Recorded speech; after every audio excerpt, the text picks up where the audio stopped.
ब्रह्मा गुरुर्विष्णू गुरुर्देव महेश्वरः गुरुर साक्षात परब्रह्म तस्मै श्री गुरुवे नमः। आणि महाराजांनी अभंग घेतल्याप्रमाणे श्री गुरु सारिका असता पाठी राखा इतराचा लेखा कोण करी। आज आपल्या या गुरुपूजन सोहळ्याच्या निमित्तानं सर्वजण आप्तिष्ट नातेवाईक सर्व आपल्या अकोला परिसरातील वारकरी मंडळी तसेच सर्व कार्यकर्ती मंडळी आणि प्रामुख्याने सर्वावर प्रेम करणारे आमचे कार्यसम्राट आमदार साहेब, ज्या वेळेला गुरुपूजनाचा कार्यक्रम घोषित झाला आणि व्हॉट्सअपला ज्या वेळेला बातमी संपूर्ण महाराष्ट्रात गेली, त्या महाराष्ट्रामधून आमचे जे काही ढोक महाराजांसारखे गुरुबंधू त्यांचे फोन येऊ लागले, म्हणे महाराज एकाही आमदाराला वारकऱ्याचं पूजन करावं सुचलं नाही, परंतु तुमच्या आमदारानं एका वारकऱ्याचं पूजन केलेलं आहे। किती मोठेपणा आहे खरोखर। जो लहानाला जवळ करतो आणि लहानाला देखील मोठं करतो, खरंच तो कार्यसम्राट आमदार आहे। खरोखर आपल्या तालुक्यामध्ये अतिशय प्रगतीचे काम चालू आहे आणि प्रगतीचे काम चालू असताना परंतु मात्र काही काहीला ते सहन होत नाही, परंतु अनेकांच्या शब्दावर मात करून अतिशय उत्कृष्ट प्रकारे आपल्या आमदार साहेबांचे काम चालू आहे।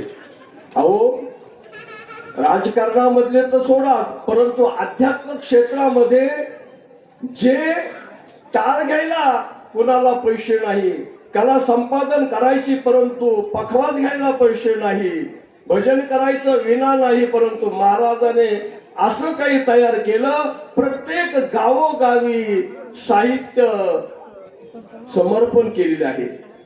छोटे मोठे भरपूर कार्य महाराजांचं अतिशय जोरात चालू आहे आणि खरोखर माझं मन भरून आलं की महाराजांनी आपल्याला मोठेपणा दिला।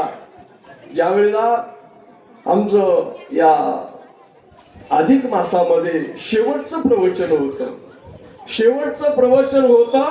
आणि ज्या वेळेला मी अगस्त्य ऋषींच्या डोक्यावर पायावर मस्तक ठेवलं, त्यावेळेला अगस्त्य ऋषीने साक्षात्कारानं सांगितलं आज शेवटचं प्रवचन आहे, पण असा काही मोठा कार्यक्रम दाखवील न भूतो न भविष्यती, असं आमदार साहेबांच्या माध्यमातून हे घडलेलं आहे।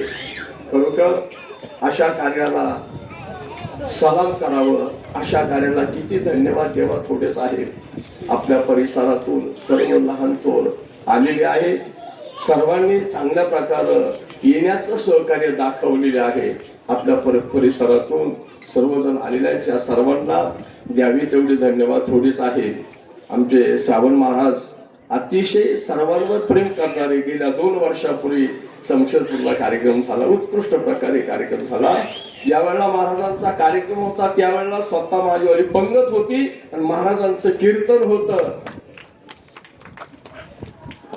केशव बाबा देखील अहो लहानाला घेऊन बरोबर घेऊन अमरनाथ यात्रेसारख्या ठिकाणी घेऊन गेले। तशी तब्येत बरोबर नव्हती, 15 दिवस महाराजांबरोबर होतो। तिकडून अमरनाथ फिरलं, लगेच पंढरपूरची यात्रा, पंढरपूर झाल्यानंतर लगेच हा कार्यक्रम जाहीर झाला। एवढ्या 15 वाड्यामध्ये सर्व कार्यक्रम अतिशय जोराने अगदी उत्कृष्ट प्रकारे भगवान परमात्म्याच्या आशीर्वादाने सर्वजण अगदी व्यवस्थित झालेले आहे। अमरनाथ यात्रा दर्शन करून खाली पायात आलो आणि लगेच सांगितलं उद्यापासून अमरनाथची यात्रा बंद आहे। केवढं मोठं भाग्य आहे, कारण का त्याच्यावर श्रद्धा असल्यावर तो सर्व काही कार्य करून घेत असतो। तेव्हा अशीच सद्भावना सदिच्छा चांगल्या कार्यक्रमाबद्दल प्रकट करूया आणि महाराजांचे आपल्या किरण साहेब लामटे साहेबांना द्यावी तेवढे धन्यवाद थोडीच आहे. असंच कार्य त्यांच्या हातून होत राहू. परमेश्वर देखील करून घेऊ. जोपर्यंत चंद्र आणि सूर्य आहे तोपर्यंत महाराजांचं कार्य हो. 2 वेळा तुम्ही म्हणता 2 पंचवार्षिक झाले, पण 3ऱ्या पंचवार्षिकला मुख्यमंत्री पाहण्याचं स्वप्न देखील आपण ठेवूया अंतःकरणामध्ये आणि सर्वांचे आशीर्वाद देखील महाराजांच्या पाठीशी अवश्य राहील. एवढे बोलून माझे 2 शब्द थांबवतो. रामकृष्ण.